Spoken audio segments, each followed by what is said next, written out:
हाँ स्टूडेंट्स, तो अब स्टार्ट करने जा रहे हैं हम नेक्स्ट टॉपिक, और वो है, बहुत बार हम इसका जिक्र किए हैं, बहुत बार, कि R इक्वल टू R बराबर रो एल बाई ए में, हाँ क्या देखते हैं हम लोग कि ताप में परिवर्तन के साथ प्रतिरोधकता में परिवर्तन होता है।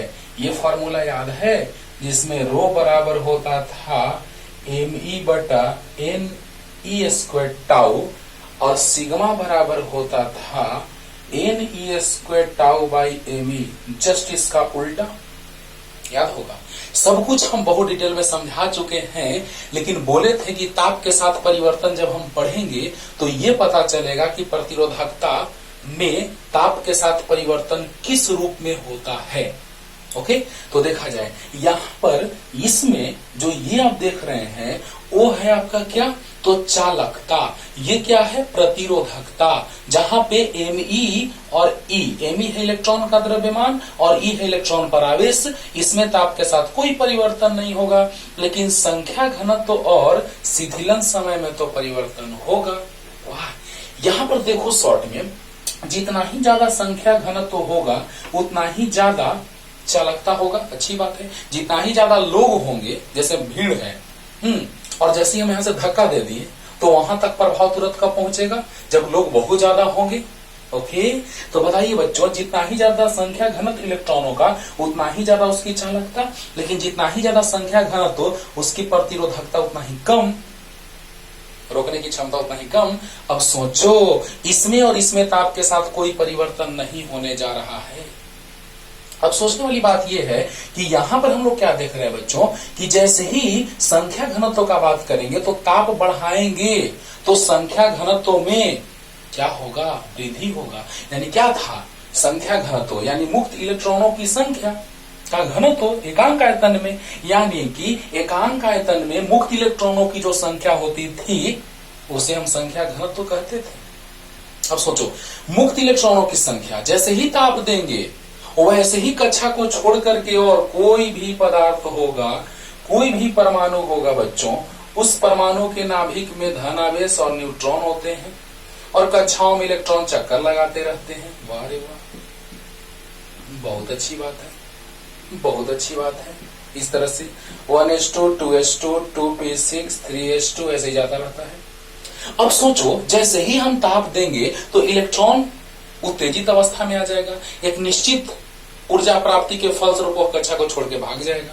जैसे ही कक्षा को छोड़ के भागेगा तो उस पर प्लस आ जाएगा, यानी बहुत सारे प्लस वाले आयन भी थे चालक तार के अंदर और इलेक्ट्रॉनों का इन आयनों से टक्कर होता था। सब कुछ समझा चुके हैं। अब याद करो, जैसे ही ये संख्या घनत्व का हम लोग बात कर रहे हैं तो चालक तार के अंदर संख्या घनत्व और भी बढ़ गया, और भी बढ़ गया। क्यों? क्योंकि जैसे ही ताप देंगे तो इलेक्ट्रॉन निकलेगा।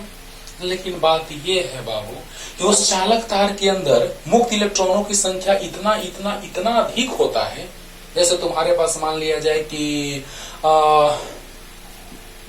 1 लाख करोड़ रुपया है, 1 लाख करोड़ रुपया है, मान लो एग्जाम्पल ले ले, और उसमें 2 रुपया अगर कोई लाके जोड़ दे, तुमको दे दे, तो क्या कोई फर्क पड़ेगा?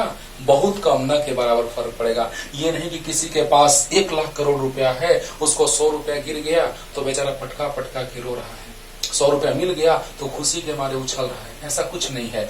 इसीलिए इसमें मुक्त इलेक्ट्रॉनों की संख्या बहुत बहुत अधिक होती है चालक तार के अंदर, लगभग 10 का पावर 29 इलेक्ट्रॉन एकांक आयतन में। बहुत अच्छी बात है, यानी बहुत ज्यादा होता है, जिसके कारण कुछ इलेक्ट्रॉन और निकला जिससे कुछ फर्क पड़ने वाला नहीं है। थोड़ा सा बढ़ गया, क्या फर्क पड़ा? इसीलिए हम लोग मान के चलते हैं कि ताप में परिवर्तन के साथ n में संख्या घनत्व में कोई ज्यादा परिवर्तन नहीं होता है, जिसको हम नगण्य मान लेते हैं, बहुत कम, न के बराबर। क्लियर? लेकिन जैसे ही ताप देते हैं बच्चों, वैसे ही चालक तार के अंदर इलेक्ट्रॉन जो है उनका गति अकबकाने लगता है। ताप मिला, एकदम तेजी से गति करने लगा इधर उधर। अब सोचो, जैसे ही ताप मिला वैसे ही इधर उधर तेजी से गति करने लगा। आपको पता है कि जिग जैग पाथ पर इधर उधर घूमते रहता था इलेक्ट्रॉन, हाँ, और धन आवेश से टक्कर होते रहता था चालक तार के अंदर। याद करो, और इसी दौरान औसत वेग को हम कहे थे क्या, संवहन वेग या अनुगमन वेग। और उसमें लगे समय को, जितने सारे समय थे tau 1 tau 2 tau 3 tau n, उन सभी के औसत मान को क्या कहते हैं? शिथिलन समय कहते हैं। अब बताओ, जैसे ही हम ताप बढ़ाएंगे तेजी से गति करेगा इलेक्ट्रॉन और टकराएगा आयनों से। अब जरा सा सोचो कि जितना ही तेजी से, यानी तेजी से मतलब क्या कि पहले टक्कर हो रहा था, धीरे धीरे जा करके टक्कर हुआ, अब तेजी से टक्कर हुआ यानी समय घटा। पहले टक्कर हो रहा था, धीरे धीरे ताप बढ़ाए तो अकबका करके भागने लगा इलेक्ट्रॉन, आयनों से टक्कर होने लगा। यानी जैसे ही तेजी से भागा तो तेजी से भागने के दौरान क्या स्थिति बना? तो समय कम लगा, और जब समय कम लगा तो प्रतिरोधकता बढ़ गया। यानी कि ताप बढ़ाने पर शिथिलन समय का मान घटता है तो प्रतिरोधकता का मान बढ़ता है। और एक बात और बच्चों कि R बराबर रो एल बाई ए में आपको जब 11th क्लास का वीडियो अपलोड किया जाएगा कि धातुओं में प्रसार होता है, 3 तरह का प्रसार। रैखिक प्रसार होता है L2 बराबर L1 into 1 plus alpha delta T. A2 बराबर होता है A1 into 1 plus alpha beta delta T. और V2 बराबर होता है V1 into 1 plus gamma delta T. Delta T मतलब ताप में परिवर्तन, T2 माइनस T1। अब सोचो बच्चों, यहां हम लोग क्या देख रहे हैं कि ताप में परिवर्तन करने पर लंबाई में भी परिवर्तन होता है ठोस पदार्थों के। इसीलिए रेलवे पटरी जो होता है बच्चों, उसके बीच में थोड़ा थोड़ा गैप छोड़ा जाता है, क्योंकि ताप के कारण थोड़ा वृद्धि होता है, बहुत कम, जिसको हम नगण्य मान लेते हैं। वहां पढ़ेंगे तो सच में वृद्धि हम लोग देखेंगे, लेकिन यहाँ पर उसके कारण वृद्धि लंबाई क्षेत्रफल में बहुत कम, जिसको हम नगण्य मान लेते हैं। वाह रे वाह। सोचो, वहां जब हम टॉपिक पढ़ेंगे, 11th क्लास का वीडियो अपलोड करेंगे, तो वहां पे दिखाएंगे बच्चों कि लंबाई, क्षेत्रफल, आयतन तीनों में ताप के साथ परिवर्तन होता है ना। और रेलवे पटरी के बीच थोड़ा सा गैप छोड़ा जाता है। ऐसी बहुत सारी घटनाओं के बारे में हम तुमको बताएंगे, लेकिन शॉर्टकट जो रेलवे पटरी के बारे में आप अक्सर देखते होंगे कि जाकर के देखेंगे आप तो साइड से दबाया हुआ रहता है लॉकर उसको, लेकिन बीच में थोड़ा गैप रहता है। रेल के पटरियों के बीच एक पटरी है तो थोड़ा सा गैप है। क्यों? क्योंकि जब ताप के कारण लंबाई में वृद्धि होगा तो थोड़ा ही वृद्धि होगा। कितना बहुत सारा रेल का पटरी है, बहुत सारा तो बहुत सारा धीरे धीरे वृद्धि होगा तो रेलवे पटरी जो है वो टेढ़ा मेढ़ा हो जाएगा, रेल को गुजरना आसान नहीं होगा, एक्सीडेंट होगा। अरे वाह। सोचने वाली बात यह है कि वहां लंबाई में ताप के साथ परिवर्तन बहुत कम होता है, लेकिन यहाँ हम लोग मान के चलते हैं इसको कि नगण्य होता है, बहुत कम। यानी किसको हमने नगण्य माना? इलेक्ट्रॉनों की संख्या बहुत अधिक थी, मुक्त इलेक्ट्रॉनों की संख्या, है ना। मान लो एग्जाम्पल के लिए 10 के पावर 29 है इलेक्ट्रॉन प्रति मीटर क्यूब में, तो बहुत ज्यादा में अगर 2-4 इलेक्ट्रॉन अगर और बढ़ गया, 10, 100, 1 लाख बढ़ गया, क्या होगा? 10 के पावर 29 में 1 लाख बढ़ गया, क्या होगा? बहुत कम प्रभाव पड़ा, बहुत कम। और शिथिलन समय का बात करेंगे, इसको हम कांस्टेंट मान लिए, जब बहुत कम प्रभाव पड़ा तो कांस्टेंट। अच्छा, लेकिन शिथिलन समय जब ताप देंगे तो तेजी से इलेक्ट्रॉन का गमन होगा।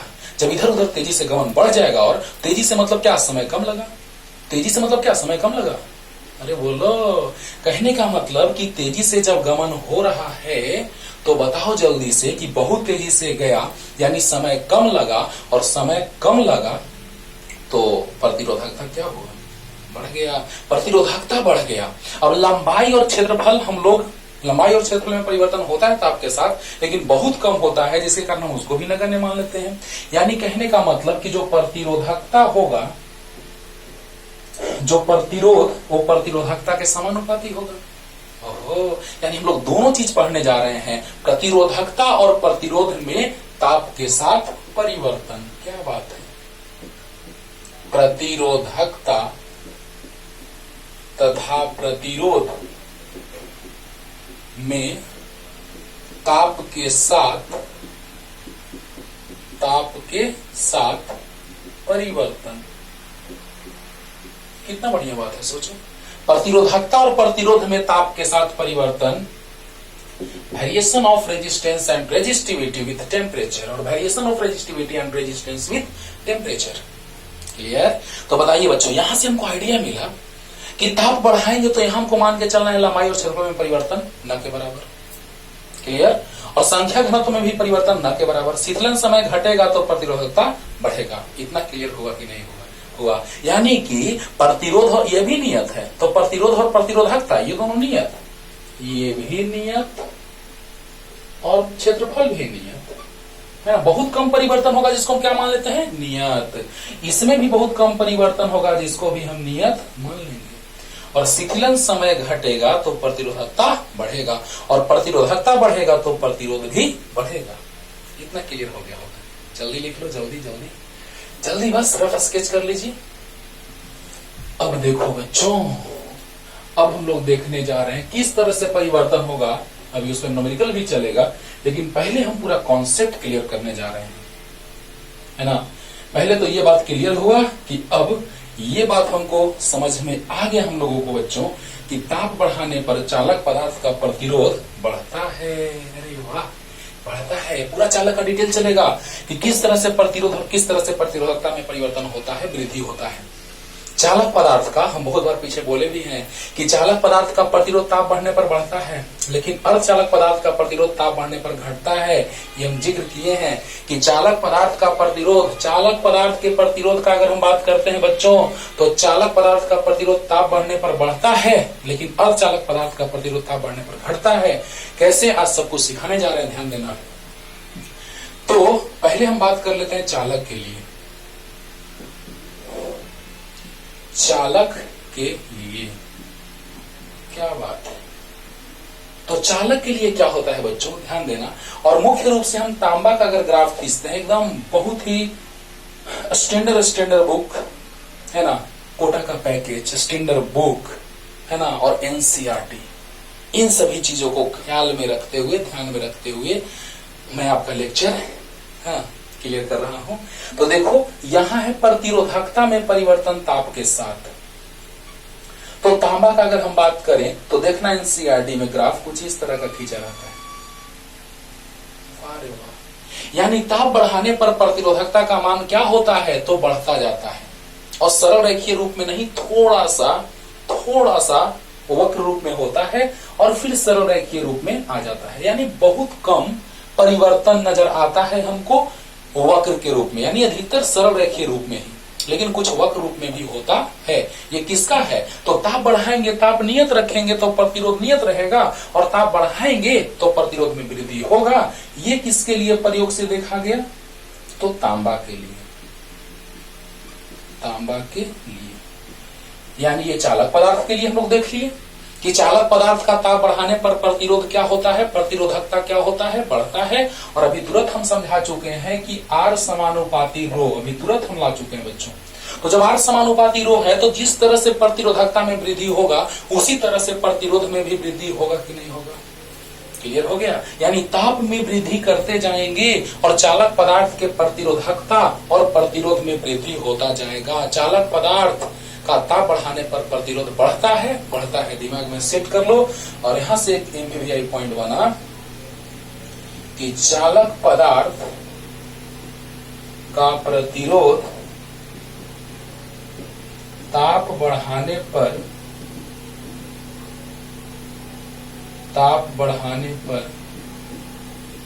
बढ़ता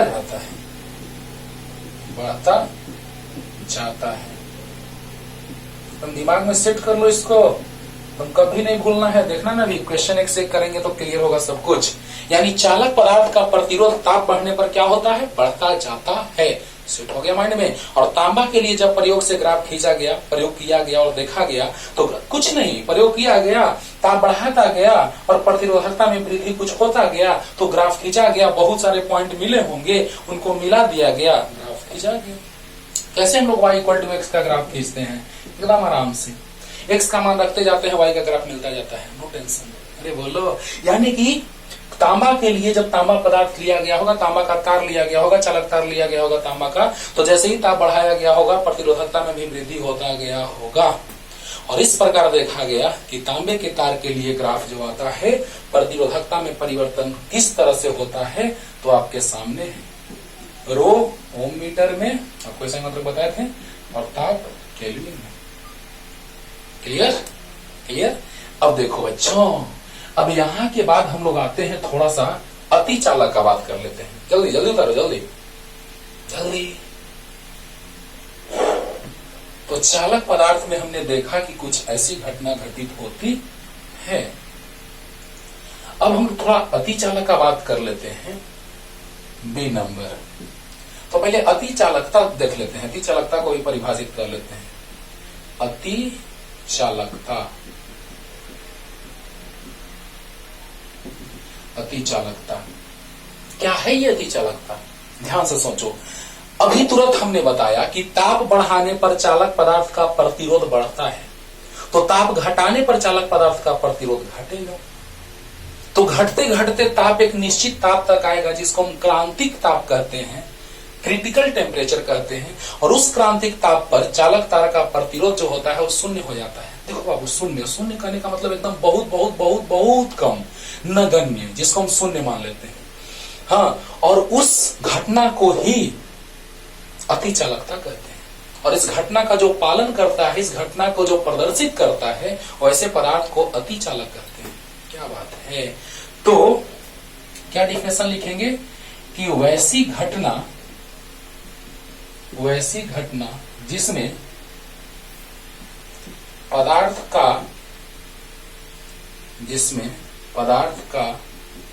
ताप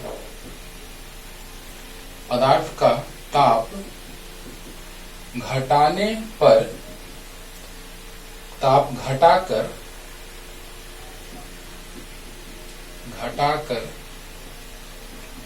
क्रांतिक ताप तक लाया जाता है,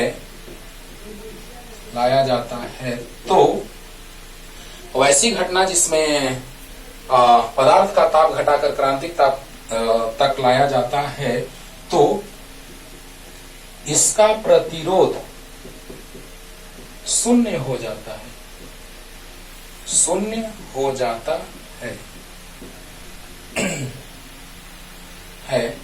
अति चालकता घटना जो है वो अति चालकता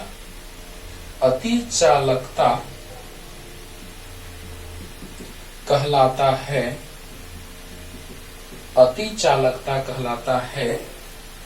तथा ऐसी घटना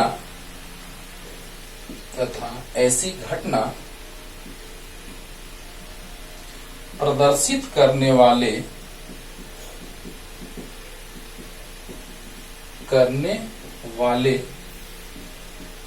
पदार्थ को, ऐसी घटना प्रदर्शित करने वाले पदार्थ को अति चालक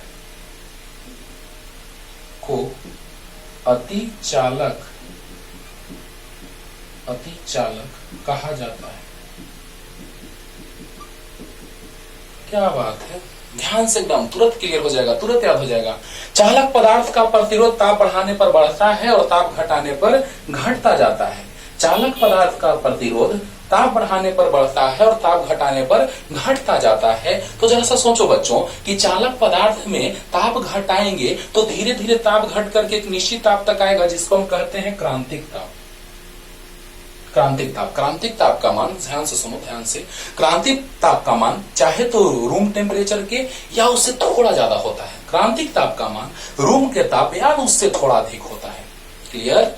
तो वैसी घटना जिसमें पदार्थ का ताप घटाकर क्रांतिक ताप तक लाया जाता है तो इसका प्रतिरोध शून्य हो जाता है। देखा गया ऐसा प्रयोग से कि जैसे ही ताप को घटा करके रूम के ताप या उससे थोड़ा अधिक ताप पर लाया गया तो चालक पदार्थ का प्रतिरोध जो हो गया वो बहुत बहुत बहुत कम हो गया, जिसको हम लोग शून्य मान लेते हैं। हाँ, तो ऐसी घटना को अति चालकता कहा गया और ऐसी घटना प्रदर्शित करने वाले पदार्थ को अति चालक पदार्थ कहा गया। क्लियर। तो अति चालक का उपयोग बाबू सुपर कंप्यूटर बनाने में बहुत ज्यादा होता है। ध्यान देना। अति चालक तार, अरे तार ऐसा है जिसका प्रतिरोध बहुत कम है। चालक तार शून्य मतलब क्या कि बहुत कम। तो ऐसा चालक तार जिसका प्रतिरोध बहुत कम हो जिसको हम शून्य मान लेते हैं, तो कितना अच्छा है। हाँ, अगर हम लोग विद्युत ऊर्जा को ले जाना है एक जगह से दूसरे जगह तक स्थानांतरित करना है, उसमें भी इसका आसानी होगा। तो वैसा केबल मतलब तार, हाँ, तो वैसा तार बनाने में होता है जिसके द्वारा विद्युत ऊर्जा को एक जगह से दूसरी जगह तक स्थानांतरित किया जाए। ध्यान से सुनो बच्चों, अति चालक जो है तार पदार्थ, उसका उपयोग विद्युत ऊर्जा को एक जगह से दूसरे जगह तक ले जाने में किया जाता है जो केबल के रूप में इसका प्रयोग आता है। केबल मतलब तार ही होता है केबल, राइट। यानी कि विद्युत ऊर्जा को एक जगह से दूसरी जगह तक ले जाने में आसानी से इस अतिचालक का केबल बनाया जाता है। ओके, और इसका उपयोग सुपर कंप्यूटर में भी होता है बहुत ज्यादा। इसका अतिचालक का याद हो गया होगा, क्लियर। तो ताप बढ़ाएंगे तो प्रतिरोध बढ़ेगा और ताप घटाएंगे तो प्रतिरोध घटेगा, लेकिन एक निश्चित सीमा तक घटते घटते कैसा स्थिति आएगा कि प्रतिरोध बहुत कम हो जाएगा, जिसको हम शून्य मान लेते हैं। उस ताप को क्रांतिक ताप कहते हैं और इस घटना को अतिचालकता, और ऐसे घटना को प्रदर्शित करने वाले पदार्थ को अतिचालक कहते हैं। याद हो गया होगा। अरे बोला, तो कहने का मतलब अब कि अतिचालकता का बात करें तो उसमें अतिचालक जो पदार्थ है जिसका उपयोग सुपर कंप्यूटर बनाने में और वैसे केबल बनाने में, वैसे तार बनाने में, जिसके द्वारा विद्युत ऊर्जा को एक जगह से दूसरी जगह तक आसानी से बिना ऊर्जा में क्षय, क्योंकि प्रतिरोध है ही नहीं, बहुत कम है, तो ऊर्जा में क्षय बहुत बहुत कम होगा। क्लियर हो गया होगा। जल्दी जल्दी अब देखिए बच्चों, चालक अतिचालक का हम बात कर लिए। अब थोड़ा सा हम लोग मिश्र धातु का बात कर लेते हैं, जैसे नाइक्रोम, मैंगनीन। नाइक्रोम हीटर में यूज किया जाता है बच्चों। अरे वाह। तो अब सी नंबर मिश्र धातु का बात कर लेते हैं।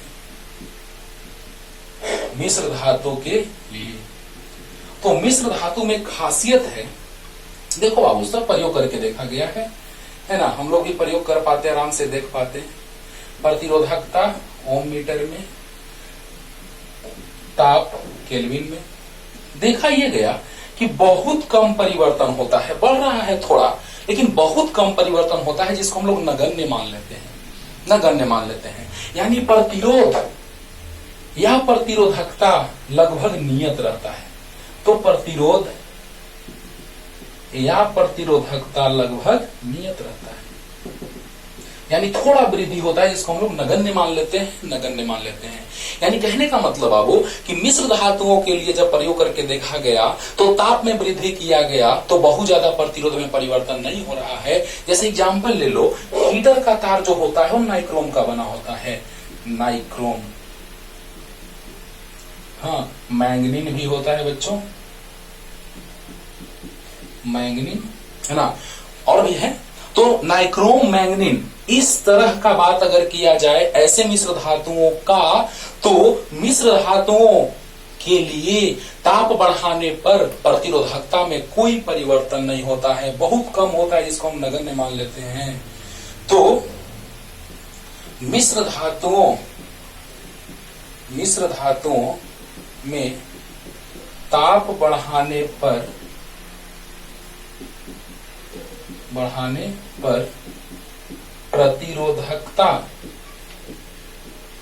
प्रतिरोधकता में नगण्य परिवर्तन होता है। नगण्य मतलब नहीं, बहुत कम, बहुत कम। नगण्य मतलब बहुत ही कम, बहुत ही कम। कहने का मतलब बच्चों कि जब प्रयोग करके देखा गया तो मिश्र धातुओं के लिए ये पाया गया कि ताप में वृद्धि करने पर प्रतिरोधकता में बहुत बहुत बहुत कम परिवर्तन होता है। और आपको बता चुके हैं अभी जस्ट कि प्रतिरोध प्रतिरोधकता के समानुपाती है, क्योंकि L और A नियत लगभग है, बहुत कम परिवर्तन हो रहा है। तो इसलिए R समानुपाती रो होगा कि नहीं होगा? होगा। तो जो हाल प्रतिरोधकता वो का हो रहा है वही हाल प्रतिरोध का भी होगा। क्लियर? तो कहने का मतलब कि ताप में वृद्धि करके देखा गया तो मैंगनीन, नाइक्रोम यानी मिश्र धातुओं के लिए ताप में वृद्धि के कारण प्रतिरोध में बहुत बहुत कम वृद्धि यानी वृद्धि नहीं होता है, बहुत कम, नगण्य होता है। क्लियर हो गया होगा? बहुत ज्यादा रिपीट कर रहे बच्चों, ध्यान से सुनना। हाँ, कि ताप, देखो बाबू, ताप में वृद्धि करेंगे तो चालक है, मिश्र धातु में भी तो चालक ही मिला होता है, तो कुछ न कुछ प्रतिरोध में तो वृद्धि होगा, लेकिन बहुत कम होगा, इसलिए हम उसको कह दिए कि न के बराबर होगा। क्लियर? यानी प्रयोग से ऐसा देखा गया कि मिश्र धातुओं के लिए ताप बढ़ाने पर प्रतिरोध में वृद्धि बहुत कम होती है, प्रतिरोधकता में वृद्धि बहुत कम होती है, इसलिए उसको लगभग नगण्य मान लिया जाता है। क्लियर हुआ? अच्छा, तो याद रखना नाइक्रोम, मैंगनीन याद रखना, क्योंकि ऑब्जेक्टिव क्वेश्चन में ये आए हुए हैं ऐसे। क्लियर हो गया होगा? चलो जल्दी जल्दी जल्दी। अब देखो बच्चों, अब हम लोग आ रहे हैं अर्धचालक या कुचालक के लिए।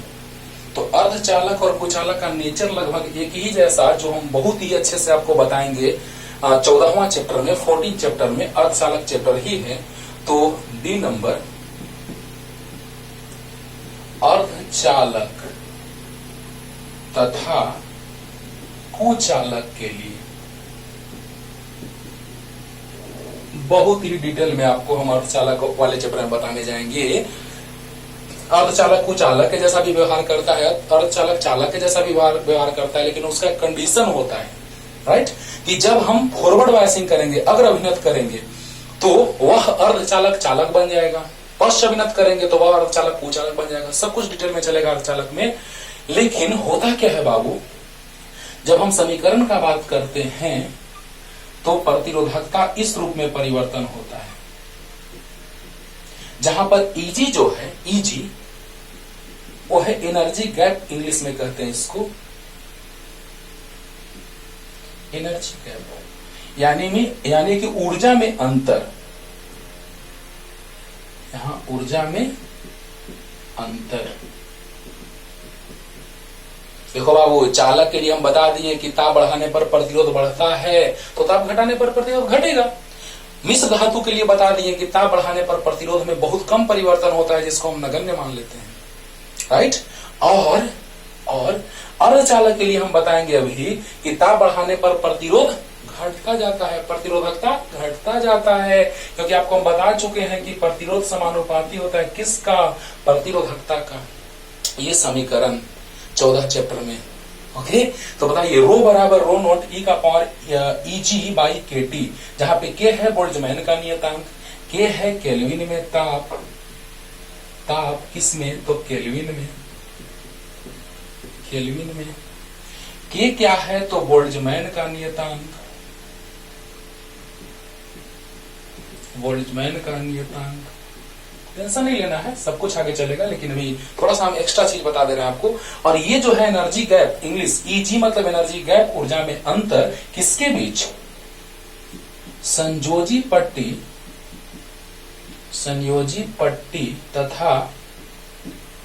तथा चालन पट्टी के बीच ये चीज एक्चुअली 14 चैप्टर में पढ़ना है। आप समझ रहे होंगे कि अर्धचालक का बात आ रहा है, चालन पट्टी, संयोजी पट्टी सब वहीं पढ़ेंगे। तो बताओ बच्चों कि यहाँ पे ग्राफ जब हम खींचते हैं, अर्धचालक के लिए ग्राफ खींचेंगे तो क्या होगा, तो ताप बढ़ाएंगे तो ये वाला टर्म घटेगा, ताप बढ़ाएंगे तो ये वाला टर्म घटेगा, और ये वाला घटेगा तो ई का पावर भी ये पूरा घटेगा, तो ये घटेगा तो ये भी घटेगा। लेकिन किस रूप में, ई के पावर के रूप में। तो बताओ बच्चों, जब t अनंत होगा, अनंत यानी कि समथिंग बटा अनंत, यानी 0, ई का पावर 0, 1, अरे बोलो, यानी कि ये अनंत हो गया। सोचो जरा सा, अनंत मतलब 1/0 ऊपर जाएगा।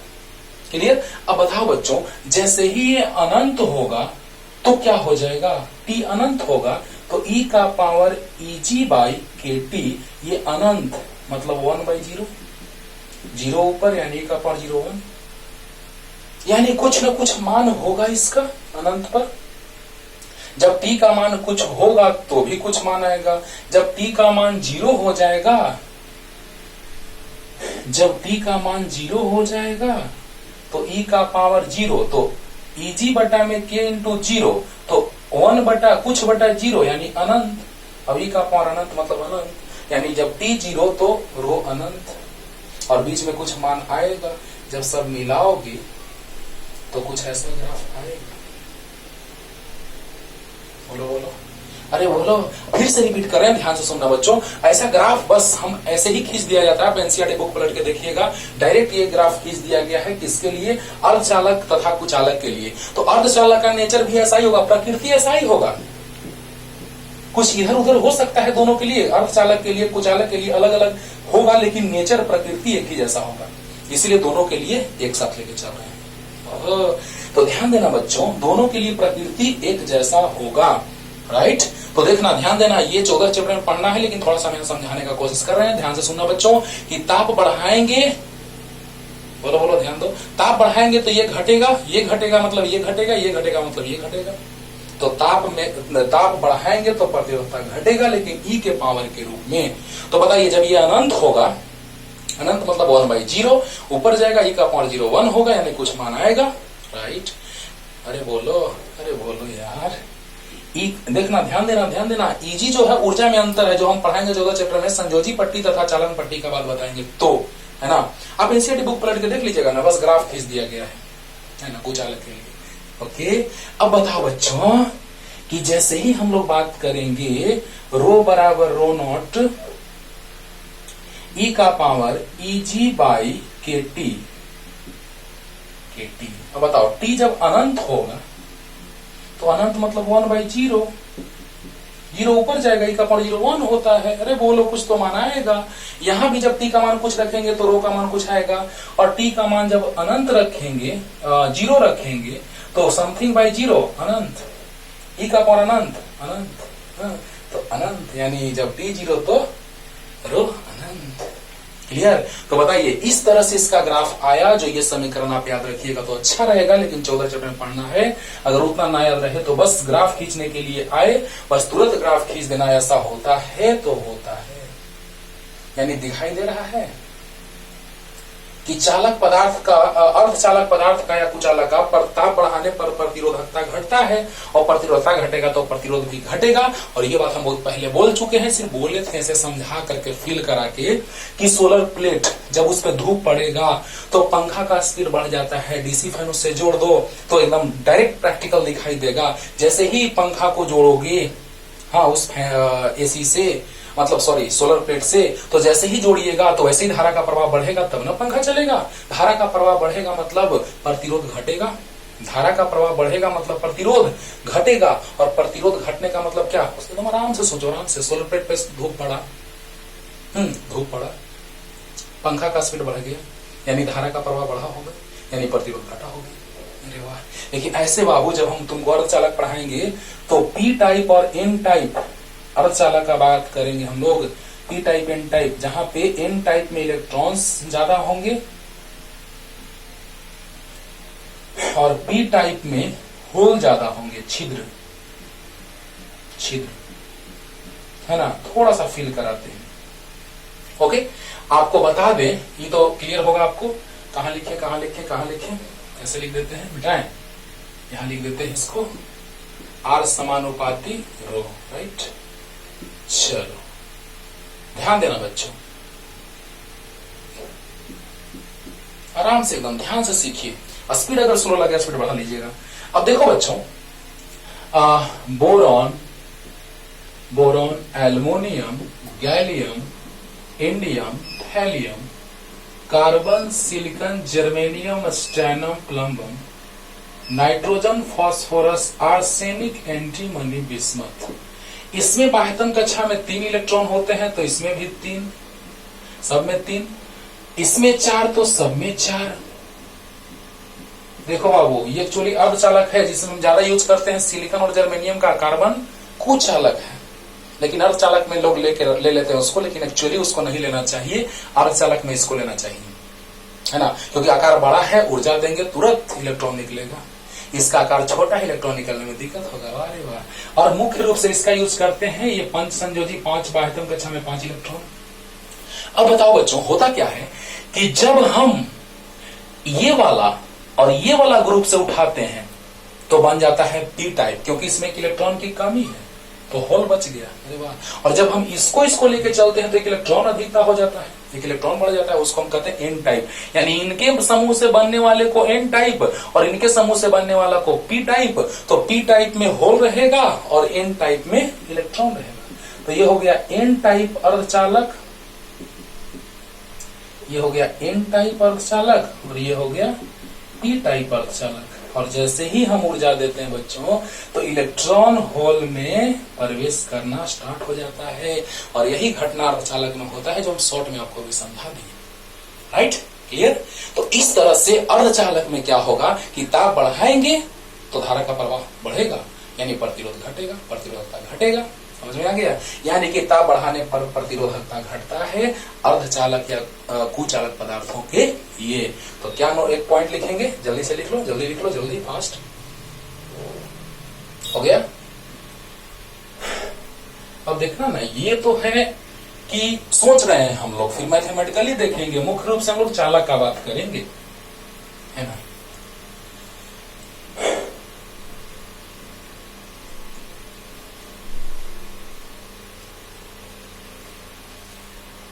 तो ध्यान दीजिए बच्चों, देखा जाए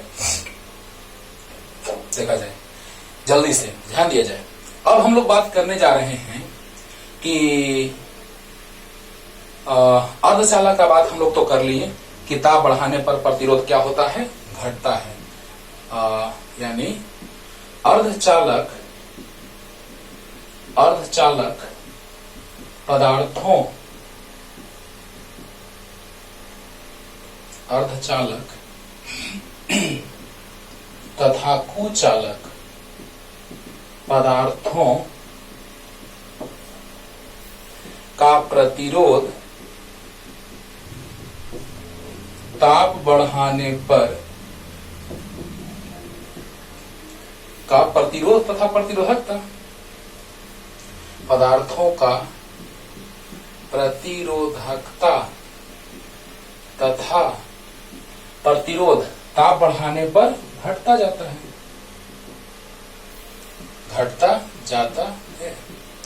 यानी अर्धचालक तथा कुचालक पदार्थों का प्रतिरोधकता तथा प्रतिरोध ताप बढ़ाने पर घटता जाता है। ये बात हम क्लियर कर दिए हैं। आज एकदम बेसिक क्वेश्चन लेके चलेंगे बच्चों, और अगले लेक्चर में हाई लेवल का क्वेश्चन लेके चलेंगे। वाह रे वाह, यानी ताप में परिवर्तन के साथ प्रतिरोध में और प्रतिरोधकता में परिवर्तन किस प्रकार होता है, उसका बेसिक कॉन्सेप्ट आज चलेगा। बेसिक क्वेश्चंस और हाई लेवल का क्वेश्चन अगले लेक्चर में। चलो जल्दी, यानी अभी तुरंत समझा दिए कि अर्धचालक का पदार्थ का प्रतिरोध ताप बढ़ने पर क्या होता है, प्रतिरोधक और प्रतिरोधकता क्या होता है, घटता जाता है। याद हो गया होगा। चलो, यानी 3 चीज हम लोगों ने सीखा। अतिचालक के लिए तो सीखा ही, हो तो अलग हटा दो। चालक के लिए ताप बढ़ाने पर प्रतिरोध बढ़ता है, अर्धचालक के लिए ताप बढ़ाने पर प्रतिरोध घटता है। हाँ, और मिश्र धातु का ताप बढ़ाने पर प्रतिरोधक या प्रतिरोधकता में कोई परिवर्तन नहीं होता है, बहुत कम, नगण्य होता है। राइट। तो आइए अब हम लोग बात करने जा रहे हैं व्यंजक का। तो ताप के साथ प्रतिरोध में, ताप के साथ प्रतिरोध में परिवर्तन, ताप के साथ प्रतिरोध में किस तरह का परिवर्तन होता है, variation of resistance with temperature.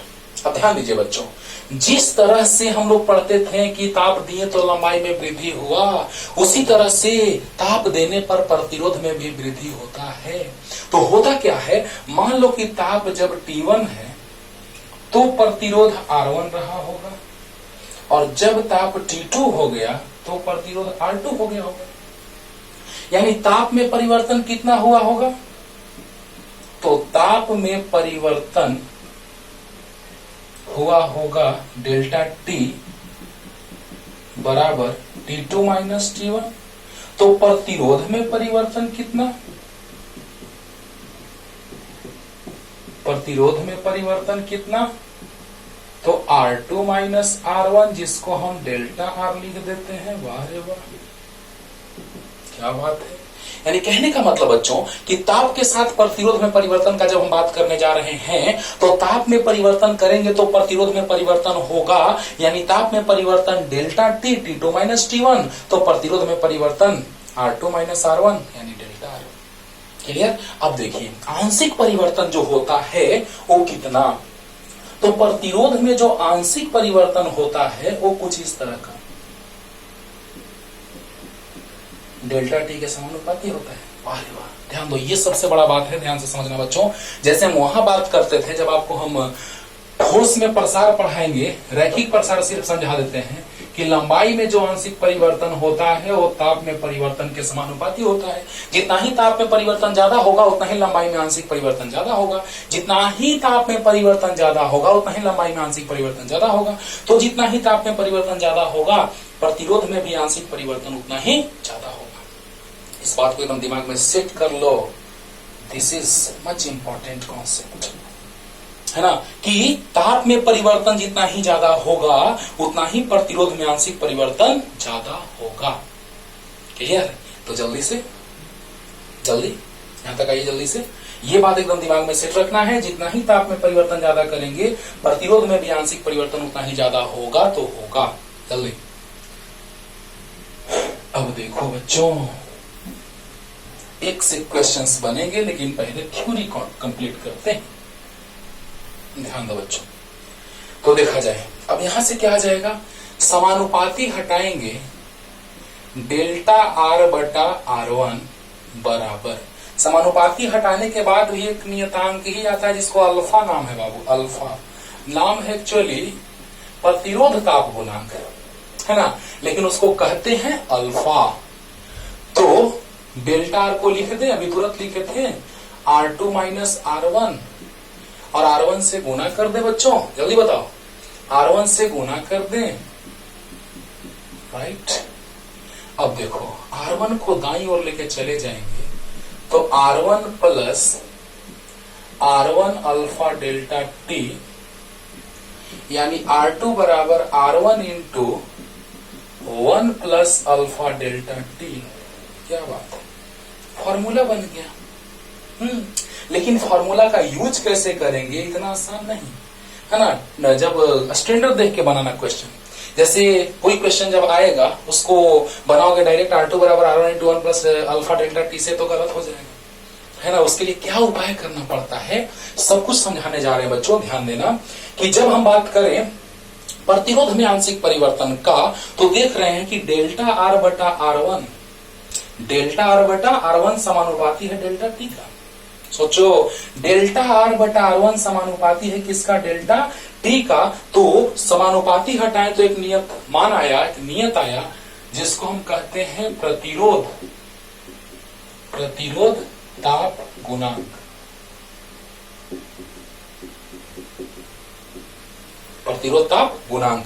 तो बताओ बच्चों, डेल्टा आर को लिख सकते हैं। ध्यान देना, बस एक बात याद रखो दिमाग में, बस काम क्लियर हो जाएगा कि प्रतिरोध में जो आंशिक परिवर्तन होगा किस कारण से हो रहा है। जब ताप बढ़ा रहे हैं तो प्रतिरोध में परिवर्तन हो रहा है, ताप बढ़ा रहे हैं तो प्रतिरोध में परिवर्तन हो रहा है, यानी ताप में वृद्धि के कारण प्रतिरोध में आंशिक परिवर्तन हो रहा है। क्लियर? यानी यहां से हम लोग देख रहे हैं कि ये जो नियतांक आया समानुपाती हटाने के बाद वो आया प्रतिरोध ताप गुणांक, और यहां से डेल्टा आर को लिख सकते हैं R2 माइनस R1 से गुना कर दिए, R1 को दाईं ओर लेके चले गए, फॉर्मूला तैयार हो गया R2 बराबर R1 into 1 plus alpha delta T। अगर अल्फा में ताप के साथ परिवर्तन हो जाए तब क्या करेंगे, अक्सर ज्यादातर चांस रहता है कि अल्फा में ताप के साथ परिवर्तन नहीं होता है, लेकिन अगर परिवर्तन किसी केस में दे दे तो क्या करेंगे, तो समाकलन, सिंपली समाकलन। हाँ देखो यहीं से देख लो, लेकिन ये केस बहुत कम आता है बच्चों। डेल्टा को डी भी लिख सकते हैं, तो डी आर समाकलन का बात करते हैं तो dx, तो डी आर बटा R1 अल्फा समानुपाती हटा दिए तो अल्फा और डेल्टा टी यानी dt, R1 से गुना कर देंगे अल्फा dt। क्या हो जाएगा, जब समाकलन करेंगे तो ताप में अल्फा का परिवर्तन ताप के साथ होगा, समाकलन कर देंगे, R1 बाहर निकाल देंगे, ताप में परिवर्तन जहां से जहां तक होगा तो प्रतिरोध में परिवर्तन जहां से जहां तक होगा, काम खत्म। लेकिन अल्फा अक्सर जो क्वेश्चन आप बनाएंगे, जितना सारा क्वेश्चन आप बनाएंगे उसमें आप यही देखेंगे बच्चों की अल्फा नियत है, नो टेंशन अबाउट अल्फा, है ना। अल्फा के लिए कोई टेंशन नहीं लेना है। लेकिन अगर अल्फा परिवर्तित आ गया तो समाकलन कैसे करेंगे, सामने। क्लियर? चलो अब देखो बच्चों, बैक करके लिख सकते हो अगर लिखना हो तो। अब देखिए यहां के बाद ध्यान देना, R2 बराबर R1 into 1 plus alpha delta T आ गया कि नहीं आया। उसी तरह से हम प्रतिरोधकता का भी बात कर सकते हैं। क्या, तो देखो प्रतिरोधकता के लिए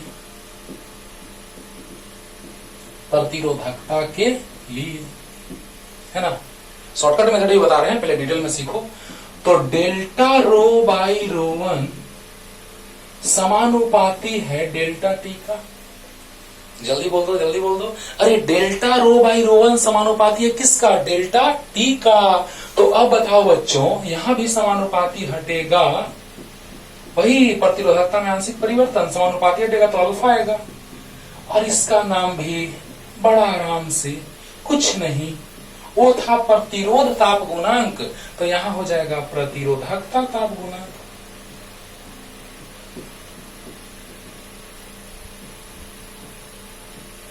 तुम ही हो, घर में हो तो नाम कुछ और बोला जा रहा है, क्लास में चले गए तो नाम कुछ और बोला जा रहा है, वो वही है ना।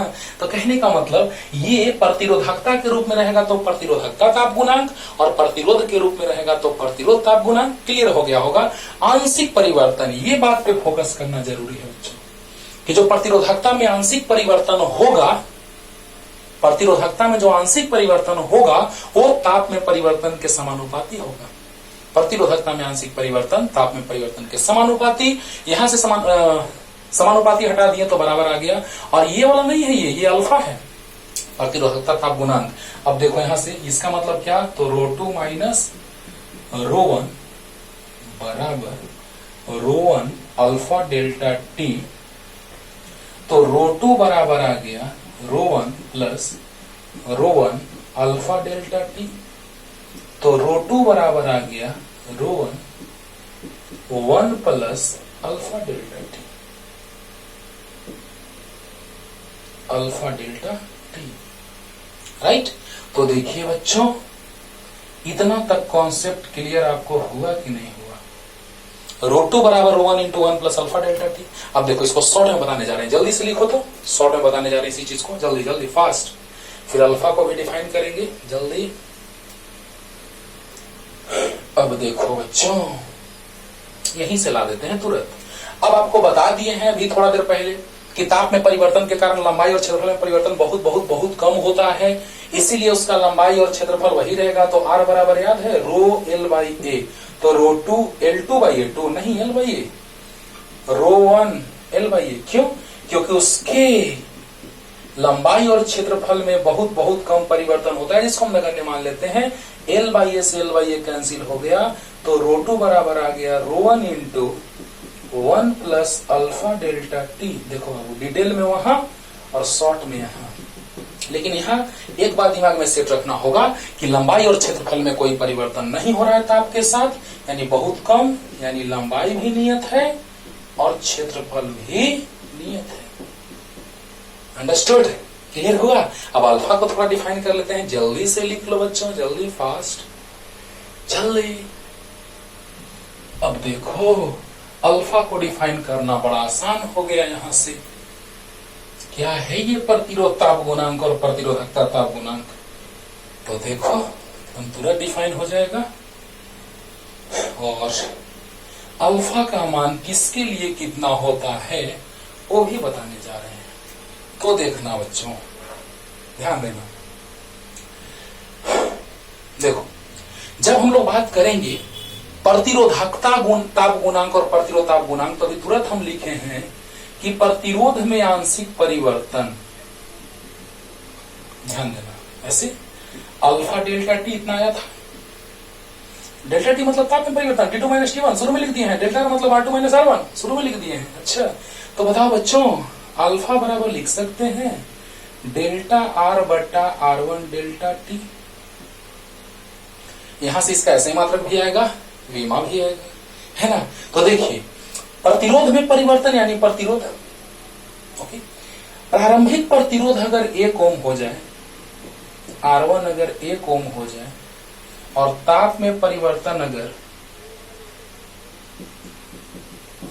1 केल्विन हो जाए, यानी एकांक प्रारंभिक प्रतिरोध, चालक तार का प्रतिरोध प्रारंभ में कुछ रहा होगा, बाद में नहीं इतना आया, R2 equal to R1 into 1 plus alpha delta T, यानी R2 equal to R1 into 1 plus alpha T2 minus T1। जरा देखो तो, जब ताप T2 था तो प्रतिरोध R2 हुआ, ताप T1 था तो प्रतिरोध R1 था, यानी प्रारंभिक प्रतिरोध R1 जब ताप T1 और अंतिम प्रतिरोध R2 जब ताप T2। क्लियर। अब देखो बच्चों कि जब हम लोग देखेंगे कि ताप में परिवर्तन 1 केल्विन हो जाए, यानी एकांक प्रारंभिक प्रतिरोध तथा एकांक ताप में परिवर्तन के कारण प्रतिरोध में जितना परिवर्तन होता है उसे प्रतिरोध ताप गुणांक कहते हैं। ध्यान से एक बार सुनो, प्रतिरोध ताप गुणांक। वैसे ही प्रतिरोधकता ताप गुणांक को तुम डिफाइन करना है ना, हम प्रतिरोध ताप गुणांक को डिफाइन कर देते हैं। डिफाइन क्या है तुम अपने से लिख लोगे यार, कि जब प्रारंभिक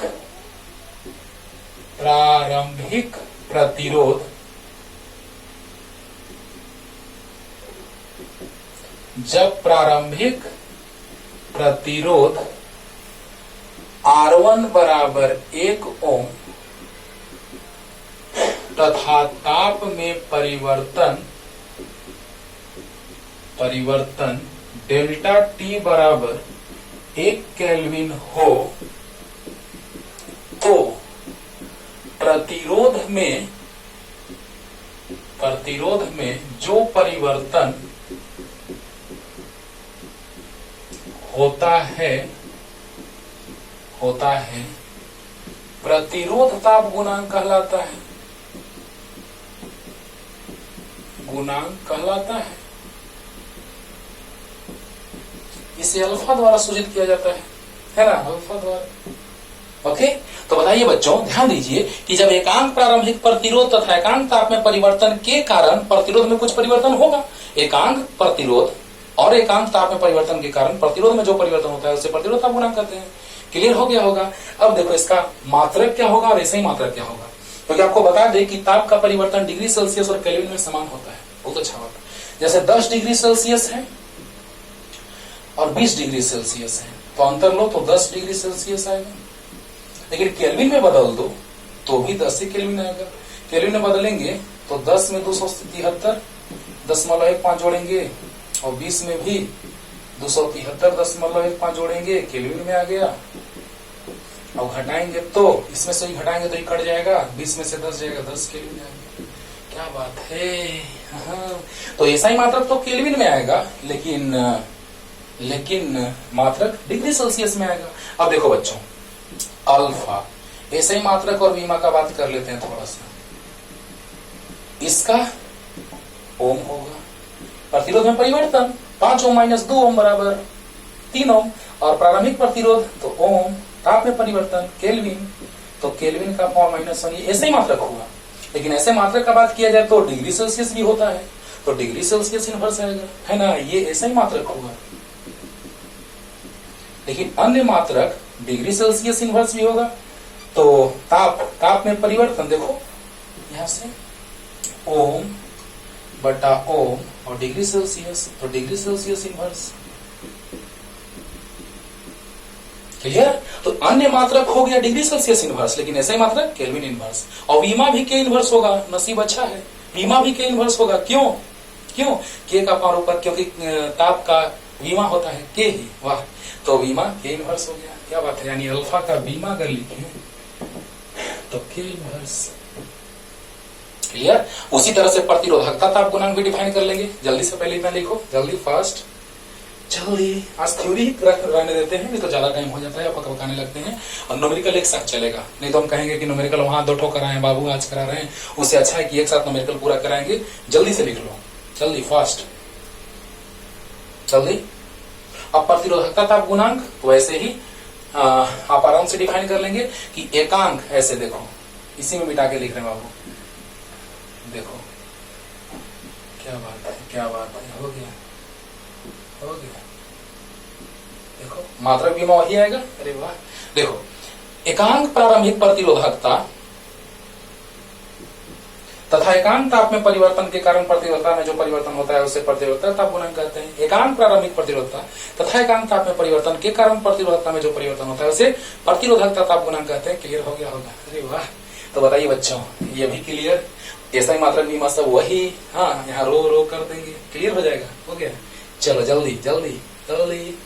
ये मत डिफाइन करना, ये प्रतिरोधकता ताप गुणांक लेकर डिफाइन करना कि एकांक प्रारंभिक प्रतिरोधकता, हाँ, रो 1 बराबर 1 ओम तथा ताप में परिवर्तन तथा ताप में परिवर्तन या एकांक लिख देते हैं।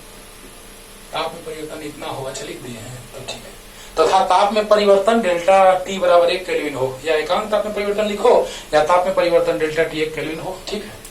तो आप डिफाइन आराम से कर लीजिएगा। प्रतिरोधा ताप गुणांक आपके हवाले कर दिए, थोड़ा सा समझा दिए जल्दी। अब देखो बच्चों, जो ऑब्जेक्टिव कंपटीशन में पूछा जाता है वो बात भी आपको समझा दे रहे हैं। अल्फा के बारे में क्या क्या चीज पूछा जाता है जरा सा वो भी सुन लो।